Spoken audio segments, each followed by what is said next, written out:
What's up guys, thanks for tuning in on today's video. I'm Gabe and today we've got this 2002 Mustang GT here with the owner, Carter. We go way back. We actually met through Warzone, which is insane. So it's really cool to finally meet him out here in good old Orlando, Florida. A little bit about this Mustang GT. It's got pretty much exhaust modifications and some adjustments to the suspension. The suspension has some racing springs on it. I think this generation of Mustang is one of the lightest, I think, and it also has a naturally aspirated 4.6 liter V8. Makes about 260 from the factory. Not all that crazy power, but they're very lightweight. These are actually really good for like drifting and just getting into the car scene. The V8 naturally aspirated rear wheel drive scene. I see you got some upgraded nittos in the back there, so we should be able to get some good traction from these. Let me go ahead and lift the hood so you guys can get a load of the engine, and you guys can see the interior too is honestly impeccable. Look at that. This is again making around 260 horsepower. Yeah, from the front of the car, you know, you have that really iconic like big bulging headlights here. I see you have no grille, so plenty of airflow going in there. I love these wheels. What are they? They're Rovos. They're 18 by 9.5. And I love the gloss black look with the red. Looks sick. The GT badges. He's got his Instagram here, so if you guys want to check out his car page. So I think one of the coolest parts of this car is that it is a 5-speed manual. I do think that they have a 4-speed automatic, or is it 6-speed or 4-speed? I think it was a 4-speed. I also love this generation's taillights here. I've always loved this. This is actually kind of like a, these are upgraded, right? Yeah, they look like the S197s. Yeah, really nice. And I also really enjoy that this generation of Mustang has it clearly labeled here, Mustang. I wish they would have kept that with the S197 and their future ones. He currently has stock headers. He has high flow cats, an X pipe, and then it leads to some Borla Attack axle backs. Let me start it up here. Ooh, that clutch is heavy. Stage 1 clutch. Yeah, and I can already tell that this is a short throw shifter, which is something that is highly recommended, not just for all manual transmissions, but particularly for this generation Mustang with the 5-speed. Bro, I love like the blah blah blah blah blah blah blah blah blah. Like you don't get that with the Coyote. No. So we're gonna give it a couple seconds here, but let's talk about the interior just in more detail. I mean, it's kind of dated, obviously. I mean, this probably has like copious amount of aftermarket parts for you to choose from. I do like how it does have like that, again, Mustang signature over here, where the S550s have like the actual Mustang logo here, but this just has the letters here, Mustang. It's very simplistic. That's what I like about this car. It's very simple. It's to the point. You know, you buy this car for that rear-wheel drive V8, then a loud sounding V8, especially when you upgrade the exhaust system. So let's go ahead and give it some revs here.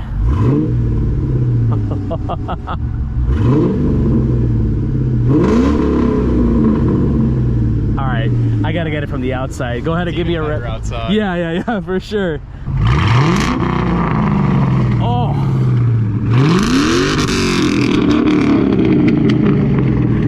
yeah, that is good. That is really good. Now let's take it out for a drive. Carter. Yes. Why'd you choose the New Edge Mustang? I had one as my first car, but it was a V6, and it was a convertible, but it was also a 5-speed, which is pretty cool. But I just like them. I think they look good. They're inexpensive. Like you said, rear-wheel drive, V8, 260 horsepower, and pretty light. So hold on, I'm totally trying to struggle here with this. So I need to move up just a little bit more. Go. Sorry, I'm like in your area. Yo, anybody from the outside looking at this? Yeah, right there. All right, so I may stall. Yeah, the clutch point is very, very aggressive. Like, yeah, I'm you already kind of got to give it gas because it's stage 1 clutch with a lightweight flywheel. So you have to rev it up pretty high for it to grip. This reminds me exactly of the 3.2 Carrera that I drove. Really? The Porsche, and that thing was just absurd. I mean, the leg work. That was an older one, right? Yeah, an 89, I think. All right. The good thing is that it's not that low to where I scrape on stuff. Like, I just noticed that speed bump was fine.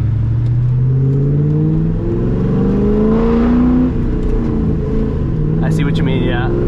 But I love how like that short throw shifters are so cool, man.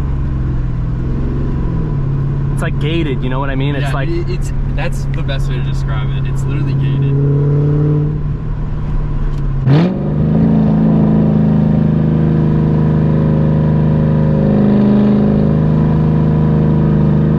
The steering wheel's aftermarket too. Oh yeah? My old one was like peeling, and yeah, I just replaced that like last month, and it's super nice. Yeah, like, again, this interior for the year is pristine. I mean, yeah. It literally feels like you just bought this, like, yeah, exactly. It just came out. That was the selling point for me, was the interior.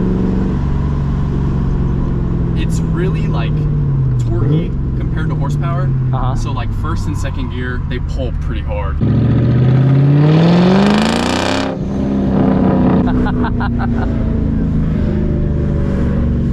That sound is so nice, dude. My favorite generation is the Fox body, which ended in 1993. Get that right there.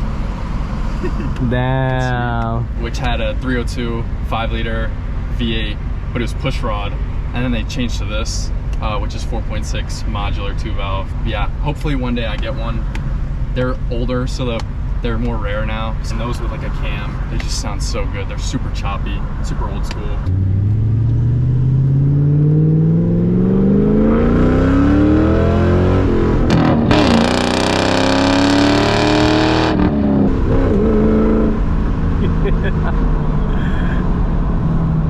It's like a progressive pull. Yeah, and I think for the price that these are at, they're super underrated. Like, yeah, you man, can see them a lot, but when you drive it and you're in it, and like you see how much they cost. Yeah, the brand new one too. You like understand why they're like underrated, I guess. It's hard to explain, but the thing is that I feel like so many cars now are so power obsessed, like number. Yeah.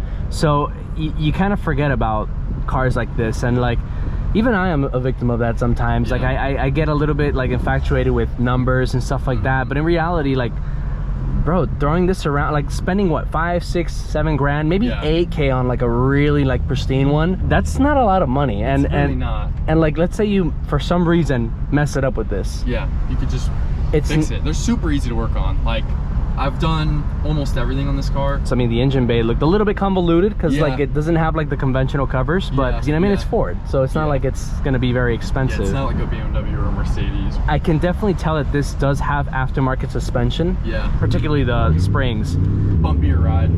Right, it's a lot more sensitive. It's very stiff. Yeah. Oh, we get a little.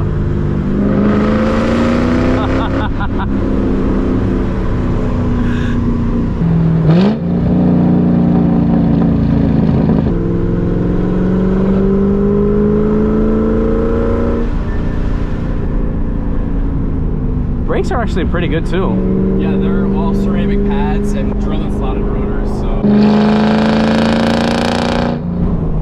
Yeah, dude. Yeah. It's also not a very big vehicle either. It's like 3,100 pounds, 32, around there. You give this car 50 more HP and I think it's a whole different story, man. Like, you put this against my Camaro with 50 more horsepower and you might be neck and neck with me. I mean, the shifts have to be immaculate.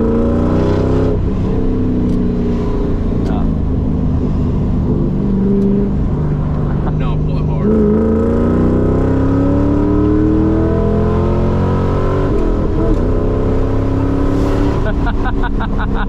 Yeah, the initial pull was it's pretty good, dude. And the tires, they're 315s, so they hook really, really well. You're 315s? Yeah. Holy shit. They hook really well, and they're like almost slicks. You saw them. They're like, they give a lot of grip. So if this were stock tires, you would have spun all through first and all through second. I want to see how it sounds now. It's really quiet. The sound deadening of this car is surprisingly really good. Because when you have the windows up and you have the AC going, it's not that noticeable. Like, it's definitely there, but it's not obnoxious. Yeah. Yeah, it's loud. It is. But I love like the gargle, the glug glug glug glug glug.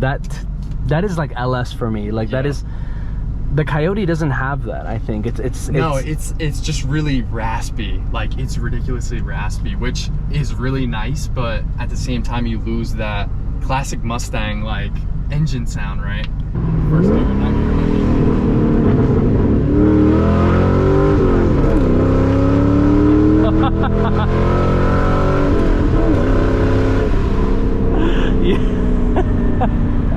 That's good, dude. Yeah.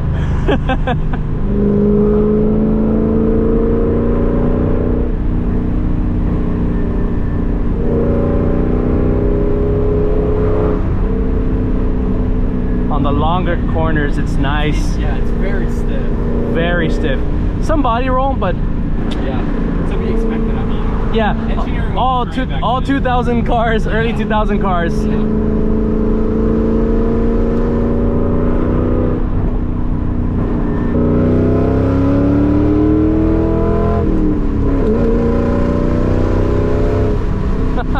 Yeah, the tires in the back grip really nicely. Not a single chirp, spin, nothing. All the 260 horsepower on all of it.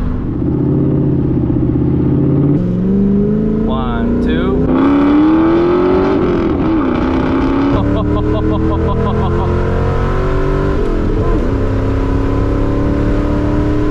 Oh man! Having a car like this alleviates so much like responsibility of having a high horsepowered car. Yeah. Like ripping it, like in my Camaro, I probably would have been at 100 something, yeah. And that's fucking scary, dude. Like the saying is, it's funner to make it's nicer to make a slow car go fast than a fast car go slow. True. That's the saying. So it really does feel like you're flying too. Like, yeah, and the exhaust helps tremendously, dude. Yeah. Honestly. All right, so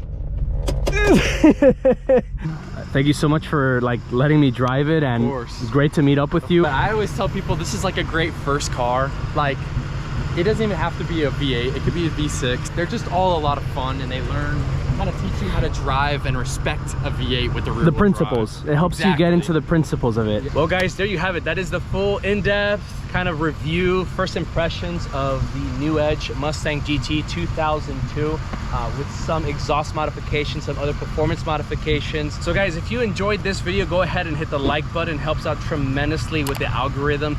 Let me know in the comment sections below if this is a car that you've owned or want to own or don't like it. What do you like about it? Don't forget to hit the subscribe button so you don't miss any of my future reviews, initial impressions, or other crazy content videos. Be a part of Noti Gang so you don't miss any of my videos. Guys, thank you so much for watching, and I'll catch you on the next one.